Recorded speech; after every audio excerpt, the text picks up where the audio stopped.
Sip, aman. Oke, hari ini kita bahas materi yang cukup, ya bisa dibilang susah-susah mudah lah materi ini. Kalian tinggal pinter-pinter nganalisis saja di sini nih. Karena di materi geografi, di Olimpiade Geografi itu ya kalian jangan menghafal. Soalnya kalau menghafal kalian akan sulit banget. Difokuskan kalau bisa kalian itu memahami secara detail. Tuh. Oke, baik Kakak awali. Bismillahirrahmanirrahim. Hari ini kita akan bahas materi geografi pertanian dan permasalahan pangan. Ntar ini kok nggak bisa diklik warnanya nih. Nah, ini warnanya. Nah, kita akan membahas geografi pertanian. Ini yang pure banget. Yang, dari tahun awal geografi sampai sekarang pasti selalu keluar dengan keupdatean terbaru soalnya. Nah, kita akan bahas geografi pertanian dan permasalahan pangan. Soalnya kemarin kan kita bahas demografi dulu nih. Kita kemarin bahas demografi. Ilmu yang mempelajari tentang kependudukan. Nah, penduduk, waktu itu Kakak udah pernah bilang bahwa ada salah satu ahli nih, ayo. Ahli siapa yang mengemukakan bahwa pertumbuhan penduduk seperti deret ukur, sedangkan pertumbuhan bahan makanan seperti deret hitung? Ayo, siapa nih? Ditulis di chat ya. Apa nih? Ayo. Oke, sip banget. Nah, Robert Malthus atau penganut teorinya disebut juga dengan Malthusian. Oke, 2 minggu yang lalu masih ingat nih. Bahan makanan seperti deret hitung. Nah, ini nih, ketika demografi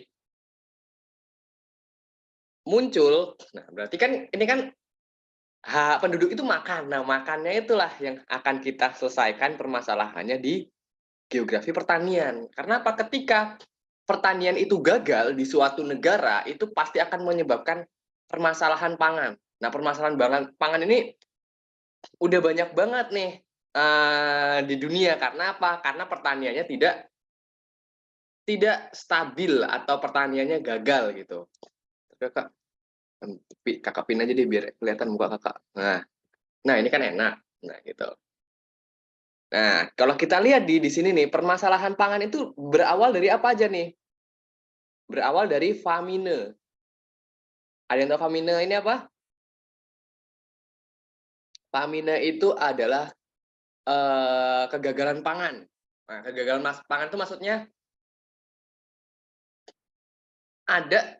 udah di negara tersebut tuh udah ada pertanian, cuman dia gagal misalnya oleh wabah wereng, terus banjir gitu. Terus dia juga ada malnutrition. Nah, kalau malnutrition apa nih?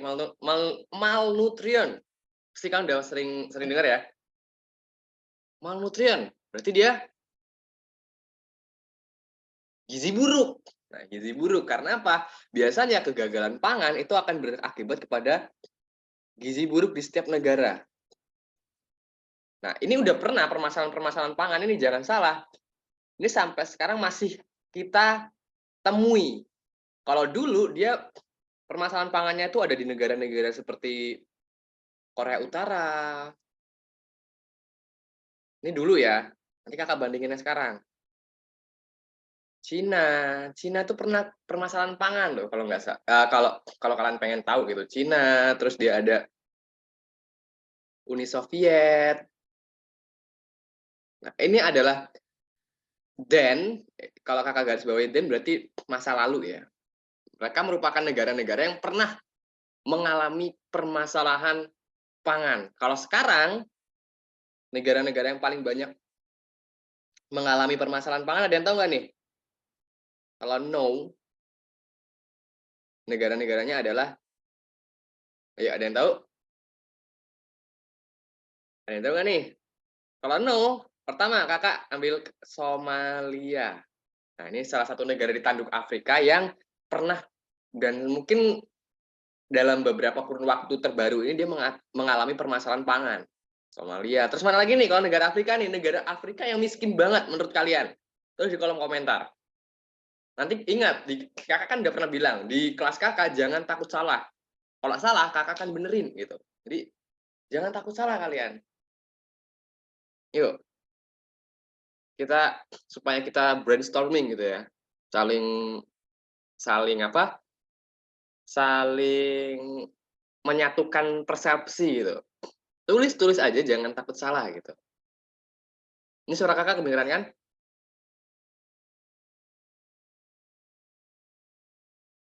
Nigeria. Oke. Nigeria itu dia karena di sana ada perang sipil ya. Perang sipil. Ya, Afrika itu benua, Angel. Maksudnya ke negara-negara Afrikanya yang mana nih? Oh, Nigeria itu dia masih perang sipil tuh, perang saudara, ada apa? Gerakan pemberontaknya nih. Somalia udah kakak sebutin nih. Terus dia Sudan Selatan. Sudan Selatan ini dia karena negara yang baru terbentuk, pasti dia sedang mengalami krisis pangan. Kalau dulu Ethiopia, Biafra, itu negara yang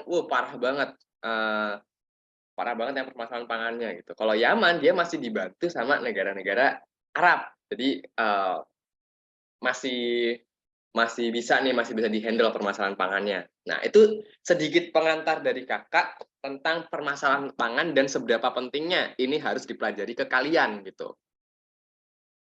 Sekarang kalau kakak tanya nih, faktor-faktor yang mempengaruhi pertanian nih. Kalau kita lihat nih, kok nggak mau geser nih.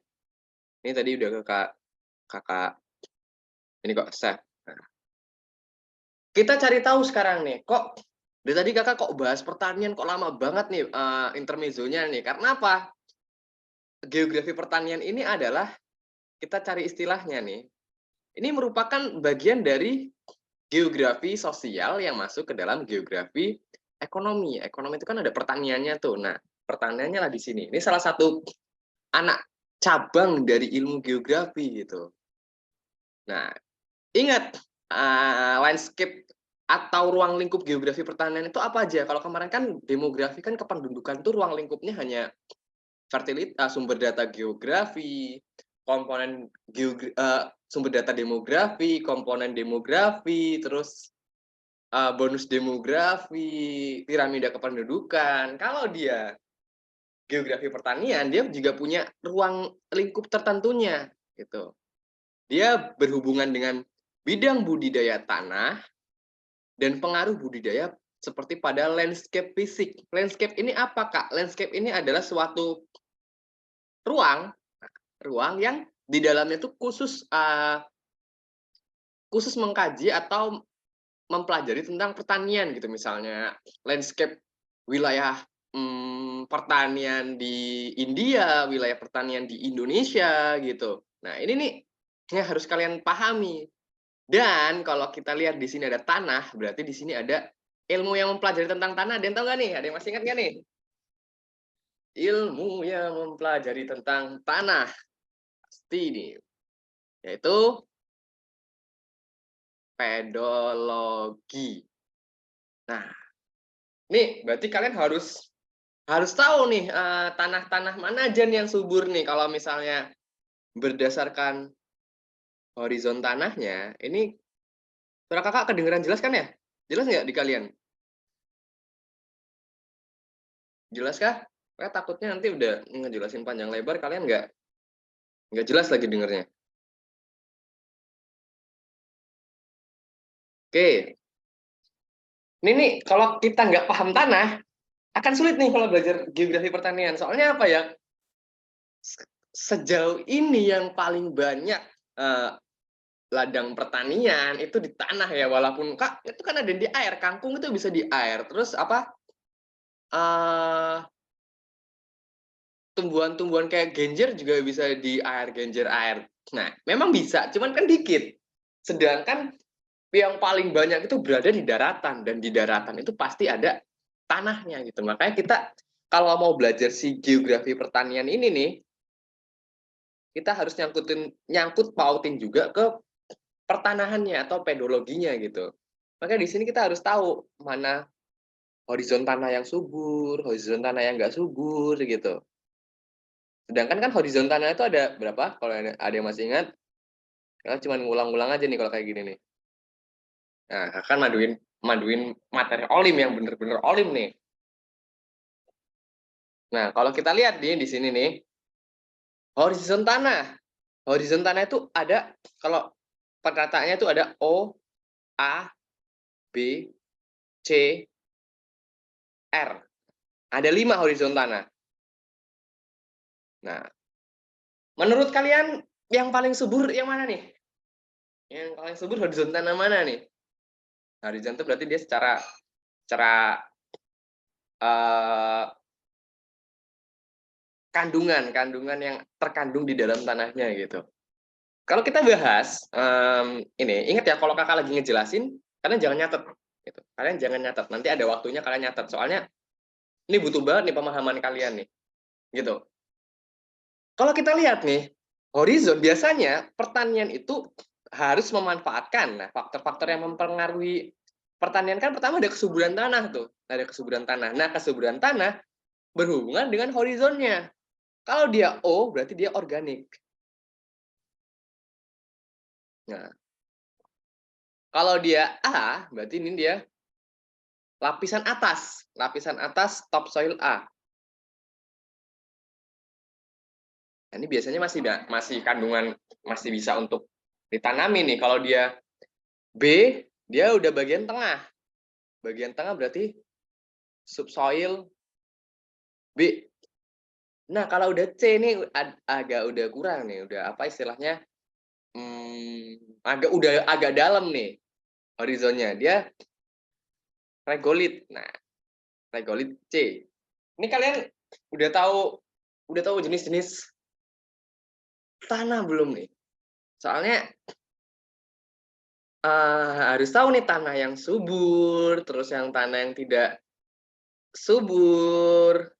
Ini nanti dianalisis soalnya tuh kayak kayak apa ya? Ada perpaduan antara tabel tanah, terus nanti kayak grafik-grafik pertanian. Nah kan suruh nganalisis tuh, nganalisis ini cocok dibudidayakan apa gitu. Itu kayak contoh soal analisis di geografi pertanian ya gitu. Makanya kakak tadi tanya regolit, berarti dia tanah awalnya itu dia adalah regosol.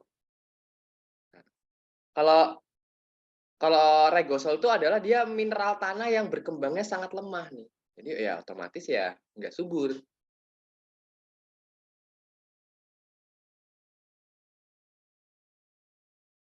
Kayak dia ditaruhnya di tahap 1, 2, 3, 4 gitu. Di bagian keempat tuh. Kalau dia biasanya tuh dia keluar dari material material gunung berapi, makanya dia nggak apa ya, nggak banyak, padi nggak bisa nih ditanamin di tanah-tanah kayak gini nih, kalau tanah regosol ini. Yang bisa ditanamin di tanah regosol tuh cuman beberapa tanaman yang mungkin nggak berpengaruh buat pertanian ya, kayak contohnya tuh ya rumput. Rumput kalau untuk pertanian kurang kurang kurang oke. Makan makan nggak, dia makan rumput kecuali kecuali kambing kan, sama kebo sama sapi itu. Sama yang satu lagi dia bisa ditanami jati. Nah, gitu. Jadi kita harus belajar basicnya dulu nih sebelum kita masuk ke materi utamanya gitu. Biar kalian tahu dasarnya. Kalau kalian nggak tahu dasarnya, wow ya agak ribet gitu. Oke, kalau dengan kakak, kalau nggak tahu tanya, kalau kakak suruh jawab aja, jangan takut salah. Itu pokoknya perjanjian di kelas kakak. Gitu. Ini yang nggak masuk jangan sampai nggak izinnya cuman gara-gara kerja kelompok atau kerja kelompok buat telur asin ya, itu wah awas kalian kalau sampai izin cuman buat kerja. Kak saya izin mau kerja kelompok buat telur asin, mau buat kerja kelompok buat prakarya, untuk kakak marah banget tuh. Oke, kalau yang terakhir di sini ada bedrock R. bedrock, R, makanya dia simbolnya R. Berarti dia penyusun mineral tanah yang paling awal nih, gitu. Makanya kalian harus paham dulu nih pertanahannya dulu. Nah, sedangkan kalau tanah itu dia ada banyak. Ada tanah andosol, ada tanah regosol, ada tanah litosol gitu. Nanti secara teksturnya itu ada tekstur clay, loam gitu. Nanti akan kita bahas di soal juga. Jadi tenang aja, kita akan bahas detail kok biar kalian paham gitu. Nah, kalau kita balik ke bawahnya lagi, kalau geografi pertanian juga dia ada pola spasialnya. Ingat, yang membedakan geografi dengan ilmu lain adalah geografi itu punya ruang spasial atau keruangan. Nah, jadi kayak ruang khusus buat geografi. Itu yang ngebedain geografi dengan ilmu lain. Kalau pertaniannya sendiri ya berarti kita belajar bercocok tanam, belajar cara nyangkok gimana, belajar cara cara apa supaya tanamannya itu unggul. Nah, cuman kalau geografi itu dia cuma mempelajari studi pola spasialnya. Pola spasialnya itu kayak pola dari pertanian suatu negara itu apa sih? Gitu. Pola dari pertanian suatu wilayah itu apa sih? Makanya ini dia dalam kegiatan pertanian ya, yang dikaji ya pertanian. Termasuk variasi dalam kegiatan pertanian dalam biomes utama. Nah, Kak, biomes utama itu apa? Biomes utama itu adalah um, kayak bioma yang cocok untuk kegiatan pertanian. Kayak Kakak ambil contoh nih, bioma itu kan ada savana, terus stepa, terus tundra, terus hutan hujan tropis.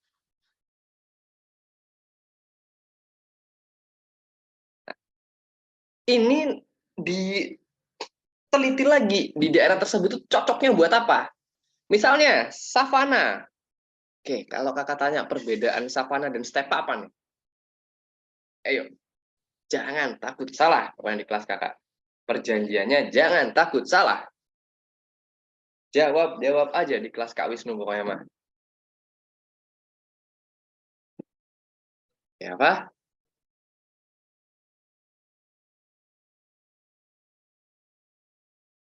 Ayo, coba kakak tanya. Dita, tak apa tak perbedaannya tak? Savana dan stepa. Terus kalau enggak Ines. Eh, Halo, oke. Perbedaannya nih.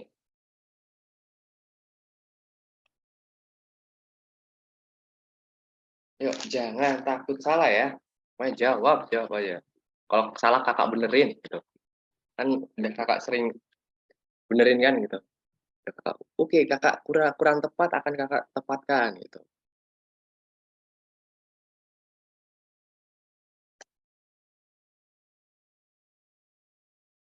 Kayak nih, ayo nih.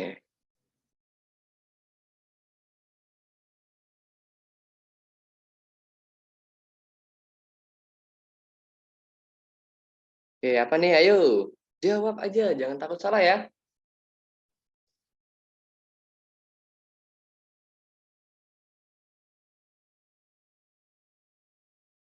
Apa perbedaan antara savana stepa dalam kegiatan pertaniannya nih? Kakak ambil ambil kasih clue deh biar enak nih. Kalau savana itu dia padang rumput sama tanaman perdu. Tanaman perdu itu tanaman yang tingginya nggak lebih dari 2 meter. Gitu. Kalau stepa dia dia padang rumput dan vegetasi pepohonan.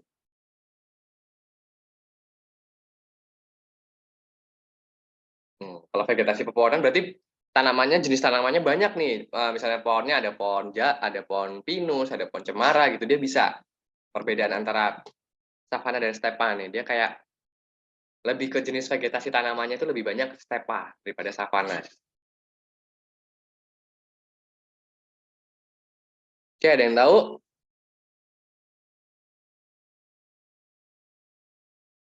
Oke, jawab-jawab aja, ayo dong.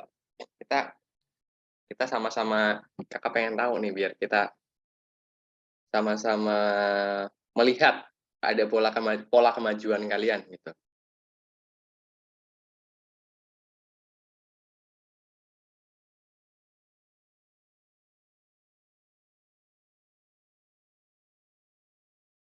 Oke, kalau ini Denny mau jawab nih. Oke, sip.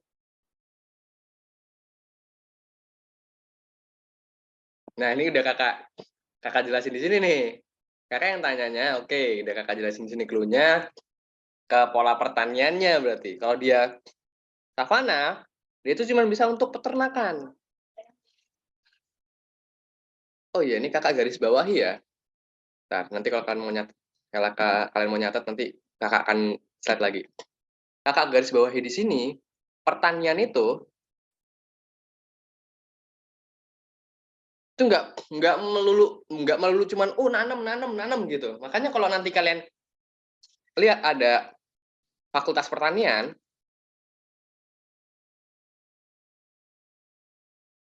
itu nanti ada prodi peternakan,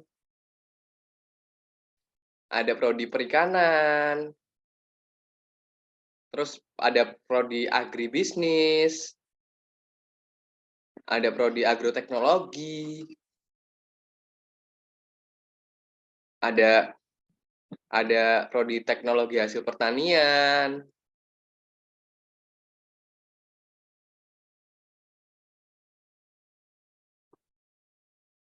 Ternyata ke 1, 2, 3, 4, 5. 5 ini dia masuk ke dalam bidang pertanian. Jadi jangan kalian anggap, "Kak, kan peternakan. Peternakan beda sama perikanan. Peternakan kita berternak, tapi dia masuk ke dalam kajian." Gitu. Makanya tadi Kakak sebutkan savana dan stepa itu berbeda. Kalau savana itu cocok untuk dimanfaatkan peternakan kayak penggembalaan hewan gitu. Sedangkan kalau stepa dia lebih bervariatif. Bisa untuk penggembalaan hewan, bisa juga untuk tanaman tanaman-tanaman yang menghasilkan kayu gitu. Itu ya perbedaan signifikannya. Sejauh ini bisa dipahami nggak nih? Ya, sejauh ini bisa dipahami nggak nih dari yang Kakak ajarin basicnya tadi? Oke, bisa. Boleh kalian catat dulu. Oke,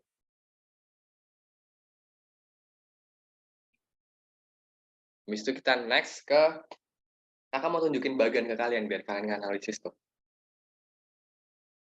Oke. Oh iya, sambil nyatet ini ya, face kalian open cam semua dong. Biar nanti Kakak akan melaporkan ke koordinatornya. Ini yang wajah-wajahnya nih. Oke, yang siswa-siswanya boleh open cam ya. Cam. Oke, ngadep ngadep ke layar semua, boleh peace atau gimana gitu. Biar nggak tegang-tegang amat gitu lah. Kita belajarnya sambil happy-happy gitu, enjoy the study. Oke, ntar Kakak screenshot. Ini coba-coba ntar. Yuk, kayaknya boleh. Oke, sip. Lanjutkan. Nanti akan Kakak share ke koordinator kalian gitu. Jadi jangan tegang ya, nyantai aja kita belajarnya kok. Yang penting kalian paham gitu, tahu basicnya, dikasih soal bisa nganalisis, nggak tahu ditanyakan, gitu aja pokoknya. Jangan dibawa pusing. Kalau kadang pusing juga, kakak yakin kalau olimpiade itu pasti pusing, cuman ya dibawa santai aja.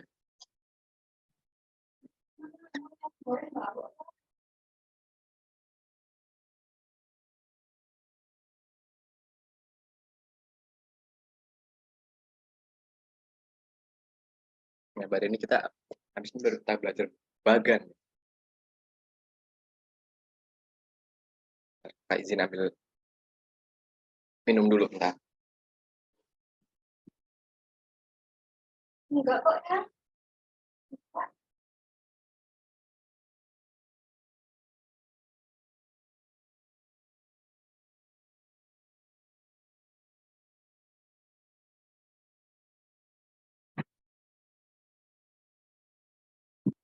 Kalau udah selesai nyatetnya bilang ya, nanti akan kita langsung bus next ke pembahasan selanjutnya.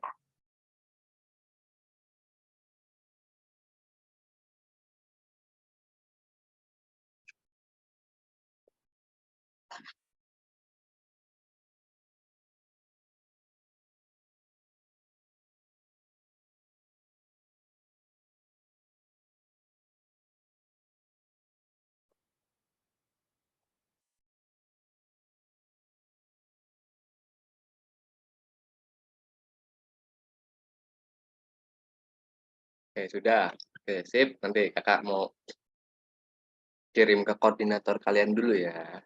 Biar kamu kirim ke koordinator kalian dulu nih. Aduh, ntar. Bentar lagi. Oke, next. Ngirimnya tata. Kakak mau ngirim gambar yang tadi. Aduh, mana? Eh,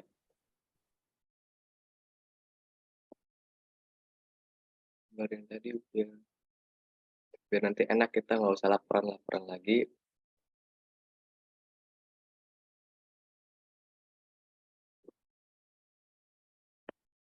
Wait.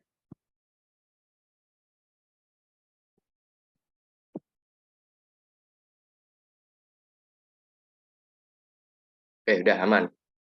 Gambarnya sudah ada, tinggal kita lanjut materi. Oke, next kita lanjut lagi. Oke.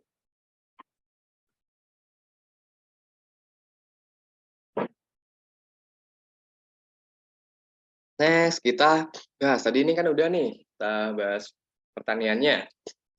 Terus kita lihat di sini nih. Nah, ini adalah ada tahapan-tahapan dari pertanian yang selalu pasti kita akan lalui gitu.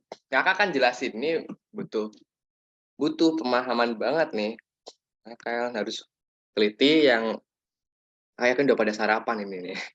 Pertama dalam bagian 3 pertanian ini dia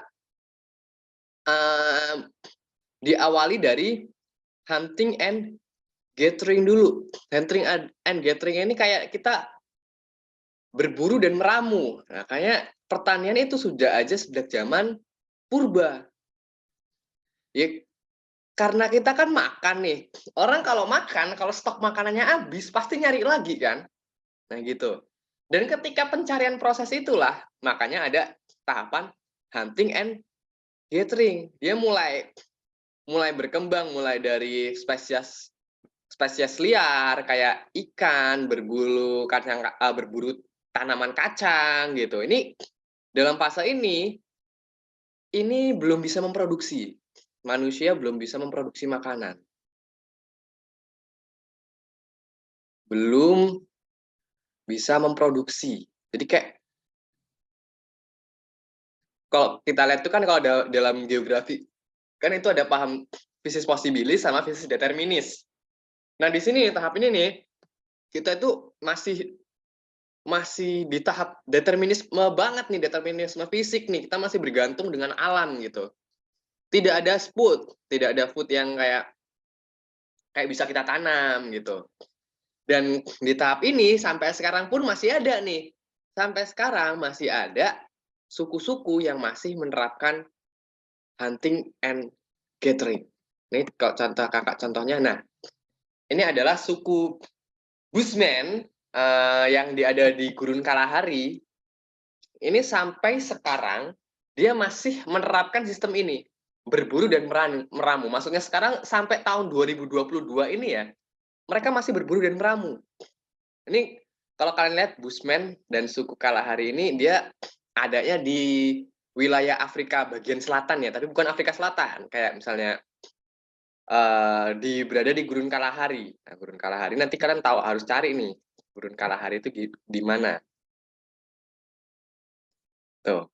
Sampai sekarang dia masih berburu. Pertanyaan kakak, di Indonesia ada nggak nih suku yang masih menanamkan food and gathering ini? Ada nggak di Indonesia nih? Kalau di dunia kan ada nih. Kalau selain suku Bushmen, dia ada suku asli Amazon. Nah, dia ada suku asli Amazon di Brazil, atau suku asli atau suku hutan Amazon.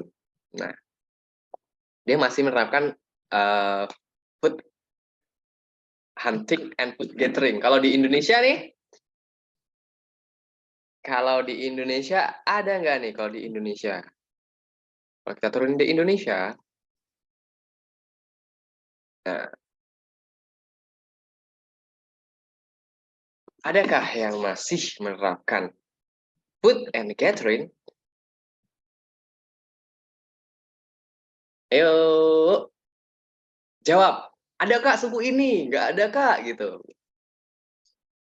Jawab, jawab, jawab. Jangan buru-buru, yang penting ada jawabannya.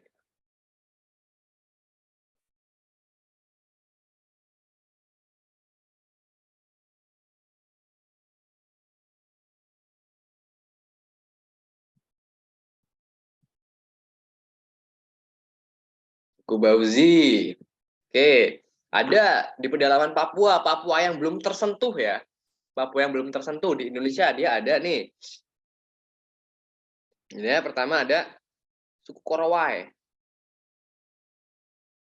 Nah, suku Korowai itu suku yang dia tinggalnya itu di pohon-pohon gede. Nanti kalian boleh searching tuh suku Korowai, dia tuh tinggalnya di pohon-pohon yang tingginya lebih dari 20 meter. Dia buat rumah pohon di sini. Nah, rumahnya ini di sini nih. Nah, sampai sekarang dia masih food hunting and food gathering karena dia nggak mau ada unsur-unsur luar tuh masuk. Biasanya suku-suku yang masih mempertahankan sistem ini nih, dia masih mempertahankan nilai-nilai leluhurnya, gitu. Masih kuat banget nilai-nilai leluhurnya sampai mereka nggak mau berbaur atau berinteraksi dengan orang luar, gitu. Terus ada lagi nggak nih?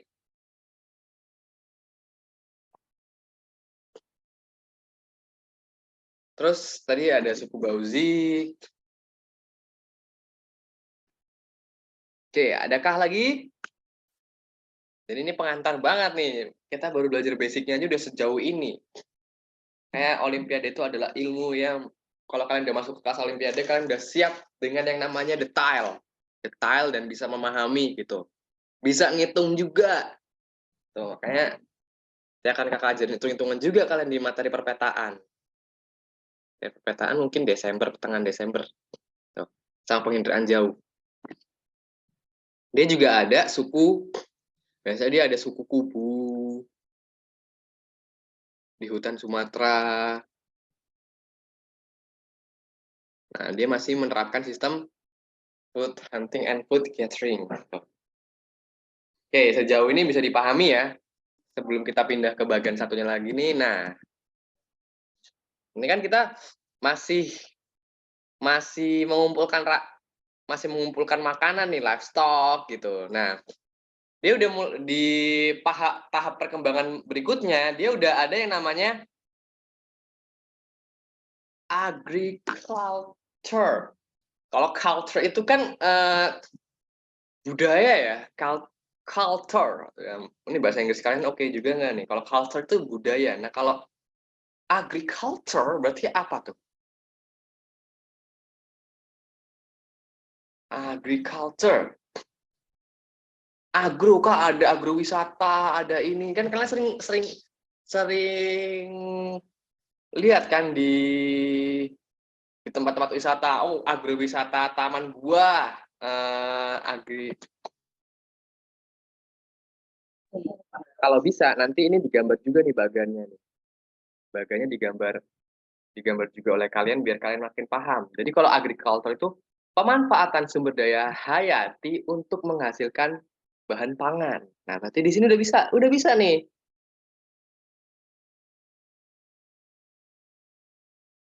Bahan pangan. Kak, sumber dayanya macam kayak kayak apa aja nih? Bisa kalau kita lihat nih wol, wol bulu bulu domba itu termasuk ke dalam kegiatan agrikultur. Makanya peternakan itu masuk juga. Penggembalaan hewan itu masuk juga dalam kegiatan pertanian. Terus dia kayak ada, daging, terus kayak, kuda dimanfaatkan apa, surai kudanya sama dagingnya, terus sapi, domba dimanfaatkan bulunya, itu salah satu kegiatan pemanfaatan sumber daya hayati untuk menghasilkan bahan pangan. Kalau yang satunya lagi dia kayak ada, nah ini yang biasa kita kenal kalau kalian udah pernah ke Malang belum? Ada yang udah pernah ke Malang? Terus Dieng, ini udah ada yang pernah ke sana belum nih? Ini orang Jawa Tengah pasti udah pernah ke sana belum nih? Di sana itu paling banyak agroforestry atau agrowisata tentang tanaman-tanaman, tentang buah-buahan. Terus satu lagi yang kalau kalian ke Bromo itu kalian di daerah Bukit mana tuh, dia banyak banget nih, banyak banget kegiatan agrowisatanya. Ini kan udah pernah ke sana semua belum nih? Apa udah pernah ada yang ke agrowisata gitu? Kalau pengen ke agrowisata tuh paling enak di Malang, Dieng. Nah itu kalian bisa belajar langsung di sana. Atau belum ada yang pernah ke sana nih? Belum ada nih. Apalagi orang-orang Jawa Tengah nih, nggak afdol kalau nggak ke Dieng nih. Belum pernah nih kalian ke Dieng?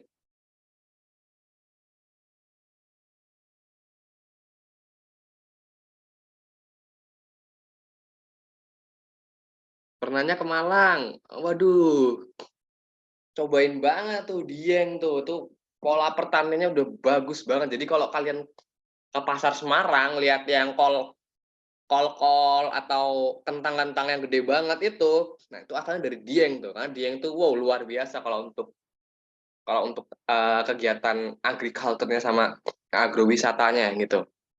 Dan di sini kalau kita udah masuk ke tahapan ini dia ada, eee, yang namanya synthetic food, itu udah lebih maju nih dari yang paling pertama dia primitif banget, terus di sini manusia udah bisa mengolah, terus di sini manusia udah bisa buat makanan sintetis. Makanan sintetis itu maksudnya jangan kayak beras palsu, terus telur palsu, bukan kayak gitu ya. Dia udah ketika kita makan nutrisi aja, kita udah kenyang gitu. Kita makan makan ap makan suplemen lah istilahnya, suplemen. Nah, kita udah kenyang, berarti dia udah masuk dalam kegiatan synthetic food. Kalian pernah makan misalnya nih, mmm, suplemen yang di dalamnya tuh terdapat serat-serat daging, serat-serat ikan sidat, terus serat-serat kumpulan kumpulan protein sama karbohidrat dikumpulin jadi satu, dijadiin kayak satu bentuk biskuit gitu. Nah, dimakan kita bisa kenyang. Itu salah satu yang namanya synthetic food. Kita nggak perlu apa ya, nggak perlu membutuhkan makanan yang banyak, cukup satu biskuit atau satu satu roti yang mengandung semua itu kita udah bisa kenyang. Nah, itu tahapan-tahapannya nih, ternyata panjang banget nih dalam tahapan pertanian. Baru ketika kita udah bahas ini, sejarah pertanian, kita akan bahas revolusi pertanian. Nah, ini yang penting juga. Tuh dia. Sejauh ini bisa dipahami nggak nih dari ketiga bagian ini yang saling berterkaitan nih, diawali dari hunting and gathering dulu, raising livestock, sama planting crops atau di sini udah kegiatan farming, udah kegiatan pertanian yang bisa menyuplai hajat hidup orang banyak lah gitu. Kayak contoh Indonesia itu kan negara agraris, berarti dia udah di tahap ini semua nih. Kita negara agraris, mau jadi negara poros maritim dunia juga, pokoknya kita lengkap banget kalau untuk kegiatan yang seperti itu. Sejauh ini bisa dipahami?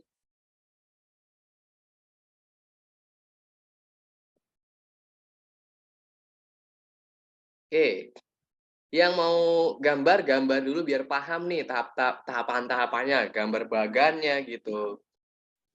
Baru abis itu kita pindah ke revolusi pertanian. Ini penting banget ya revolusi pertanian.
Kalau udah selesai nyatetnya, chat di kolom komentar ya.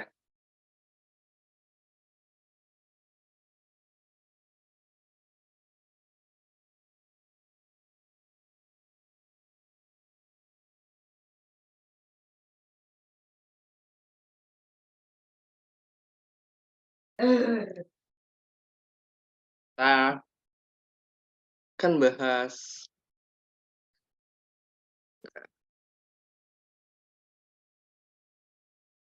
revolusi pertanian. Nah, ini penting banget nih. Ini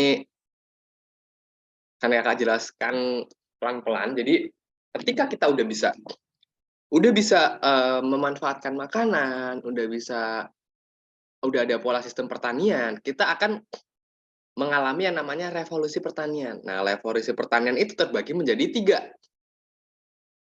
Revolusi pertanian pertama, kedua, sama revolusi pertanian ketiga. Yang pertama itu diawali dari 12.000 tahun yang lalu. Nah, di mana manusia mulai mengenal domestifikasi pertanian. Nah, maksud dari domestifikasi pertanian ini adalah tanaman identik di suatu wilayah.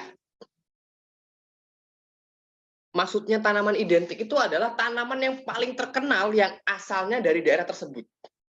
Kayak misalnya Kakak ambil contoh wilayah Asia Tenggara. Asia Tenggara itu berarti kita ya. Menurut kalian buah apa yang khas banget sama wilayah Asia Tenggara? Buah apa yang khas banget sama wilayah Asia Tenggara yang akhirnya terkenal banget nih?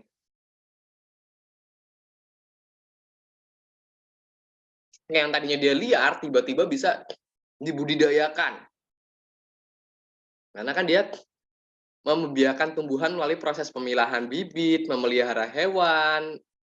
Nah, untuk kebutuhan pangan kelompok nih. Menurut kalian nih, di Asia Tenggara ini yang paling paling terkenal itu apa tanamannya atau buah-buahannya sehingga domestifikasi pertanian pertama tersebut itu ada di Asia Tenggara?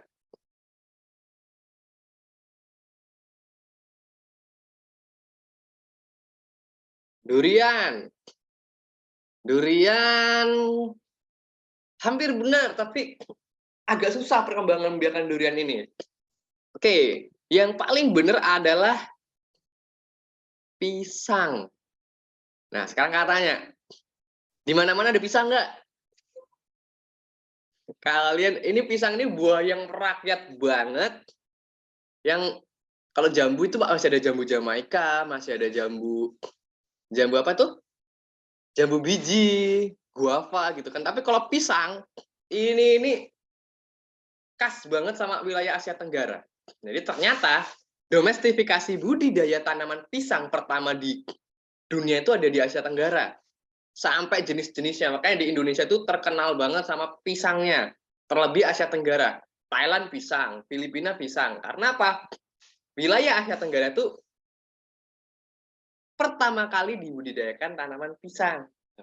Dan pembudidayaannya dalam revolusi pertanian pertama ini, dia udah membuat kelompok-kelompok pertanian nih. Nah, mulai tinggal menetap.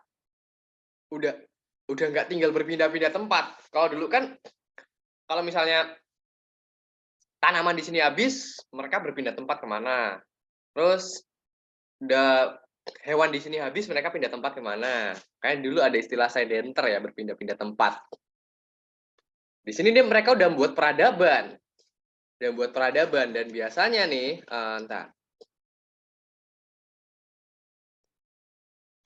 biasanya mereka itu akan tinggal di sungai-sungai besar. Makanya kalau kita lihat nih, kakak buat slide baru. Kakak buat slide baru dulu. Buat slide baru. Keep. New slide. Nah, ini udah ada enak. Nah.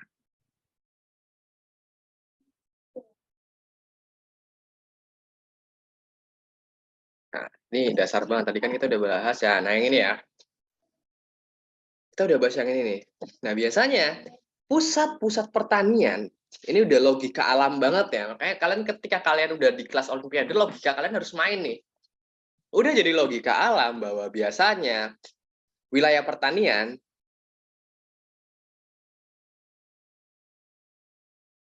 itu pasti akan diawali akan berada di tepian sungai. Karena orang-orang pasti akan butuh irigasi. Pertanian tuh butuh banget yang namanya air. Kayak itu. Pertanian-pertanian besar dunia itu berawal dari suatu wilayah. Nah, ini pertama kali. Tadi kan Asia Tenggara kan pertama kali mendomestifikasikan tanaman pisang ya. Kalau wilayah di dunia yang pertama kali mengalami revolusi pertanian pertama, itu ada di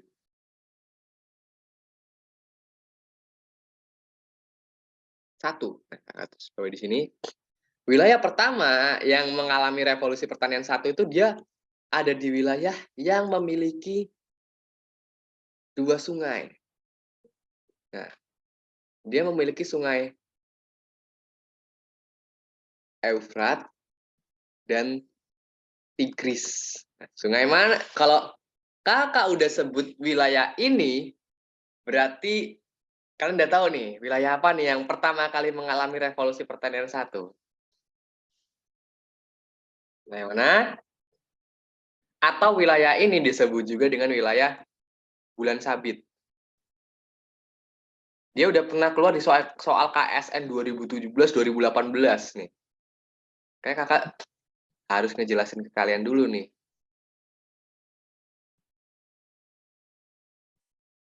Wilayah Mesopotamia.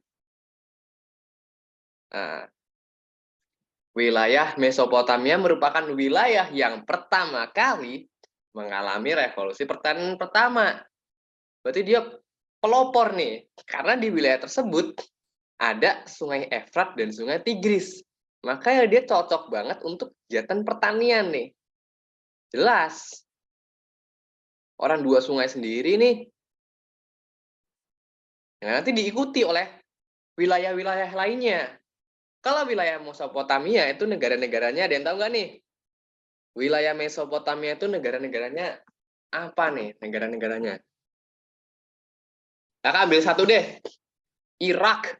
Nah, itu. Kakak ambil satu, ini wilayahnya ada Irak. Lagi.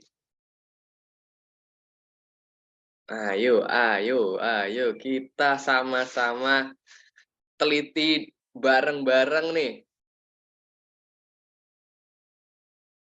Hehehe, ada lagi yang tahu?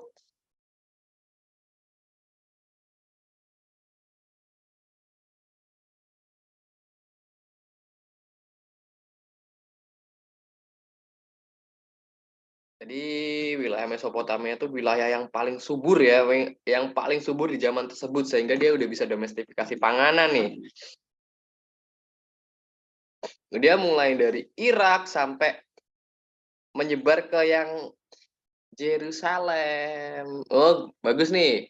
Suriah. Nah, ini masuk ke wilayah Suriah, Syria ya. Nah, Syria atau Suriah. Hmm. Biasanya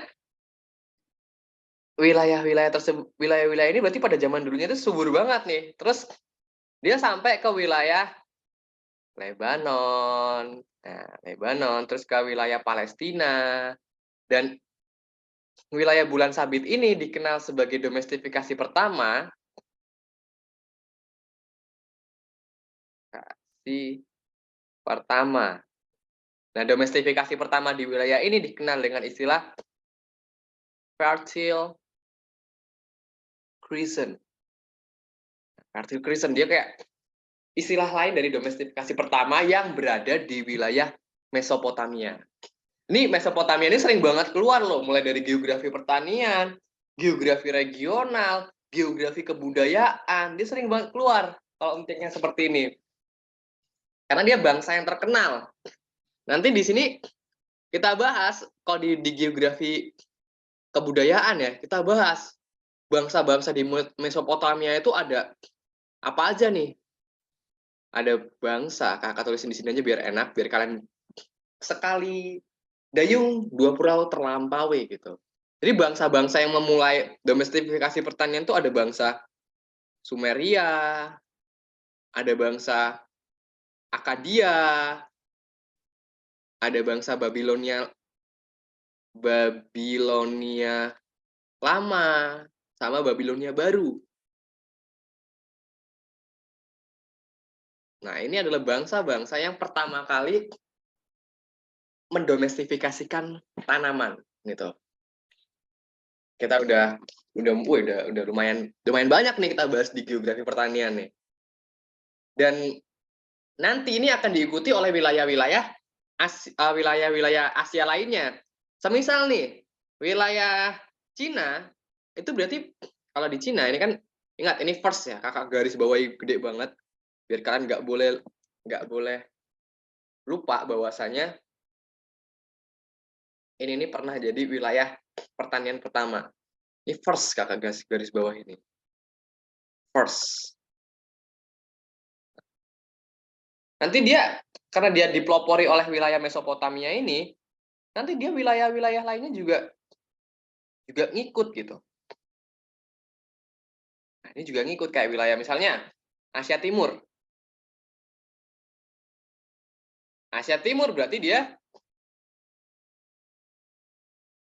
wilayahnya itu yang pertama kali yang berikutnya bukan pertama kali deh, yang kedua kali, masuk kedua kali atau ketiga kali ini kayak selanjutnya dia akan bergeser ke wilayah-wilayah lainnya. Kalau Asia Timur Sungai terpanjang yang ada di Asia itu apa tuh? Makanya dia nanti jadi fokus pertanian kita tuh. Ayo, ini sambil Kakak asah, pokoknya kalau udah ketemu di kelas Kakak, wow, tuh bahasanya udah wah, udah banyak banget. Udah banyak banget bahasannya Kakak. Itu dia ada sungai Yangtze. Tadi kan itu kan sungai Efrat, sini ada sungai Yangtze. Kalau kalian udah kenal Yangtze, berarti dari mana tuh? Yangtze, wilayahnya berarti wilayah mana tuh? Wilayah yang sekarang dikenal dengan istilah RRC atau Republik Rakyat Cina. Oh, ternyata dia di Asia. Untuk yang Asia, dia tiap-tiap wilayah itu dia punya domestifikasinya nih. Terus kalau di wilayah Asia Tenggara berarti sungainya dia ada sungai Mekong. Nah, itu kalian tahu juga dasar-dasarnya di mana pertanian pasti dia akan menuju sungai-sungai besar. Ke Afrika di mana? Kalau Afrika jelas dia udah ada di Sungai Nil yang menjadi pusat pertanian. Di mana ada sungai besar, pasti di situ ada peradaban yang fokusnya pada pertanian, gitu. Itu yang harus kalian pahami banget nih. Mau dibolak-balik soalnya tetap kalian bisa kalau kalian udah paham gitu. Oke, ini catat dulu kalau kalian bisa gambar, gambar juga nggak apa-apa. Soalnya di geografi itu gambar itu penting. Kalau nanti kalian udah lolos tingkat kota ke provinsi, esainya itu biasanya tuh akan ada gambar gitu. Dan di nasionalnya akan ada gambar juga. Kakak di sini tekankan kalau kalian bisa gambar, gambar aja sebagus-bagusnya gitu. Karena itu dasar banget bagi olimpian. Kayak kakak di sini bisa gambar nih. Oke, kalau mau nyatet-nyatet dulu nanti kita next ke tahap selanjutnya. Bolehlah kalian pergangan tangan, udah 1 jam belajar kan. Kakak kasih waktu 2 menit atau 3 menit buat peregangan tangan, yang mau makan snack gitu. Yang dikasih snack kan sama sekolahnya ya.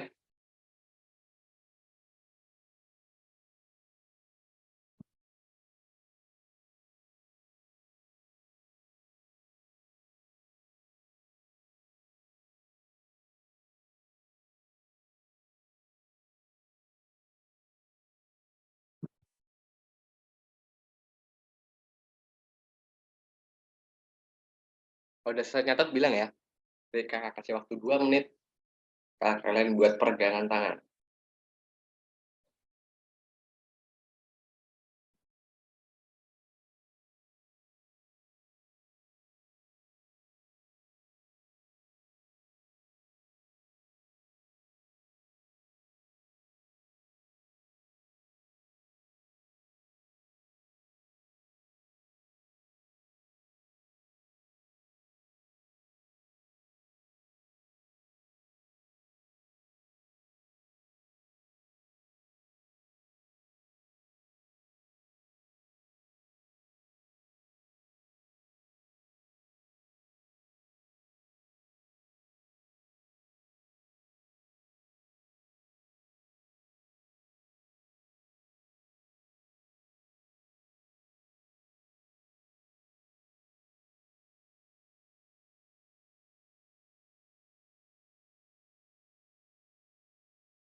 Ingat, jangan lupa tadi fertilization ini adalah istilah yang digunakan untuk wilayah yang mengalami domestifikasi pertama dalam sejarah revolusi pertanian.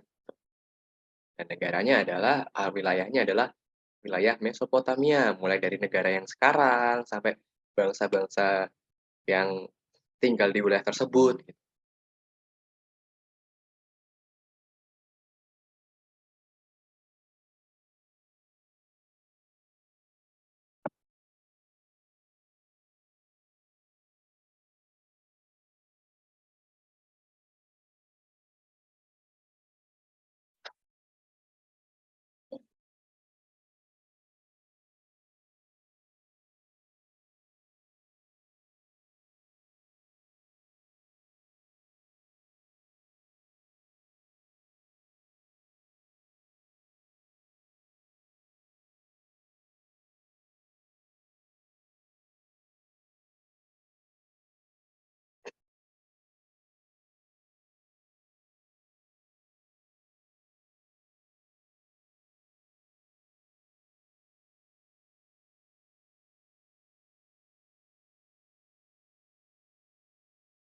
Oke, udah selesai nyatetnya?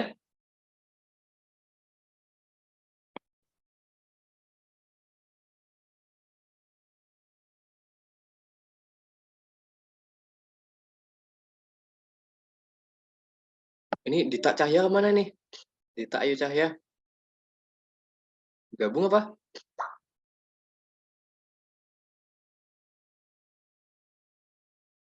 Mukanya oh, ada.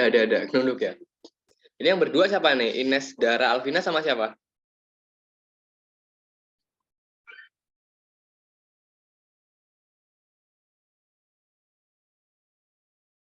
Widya Nuraini, Winda, Raka.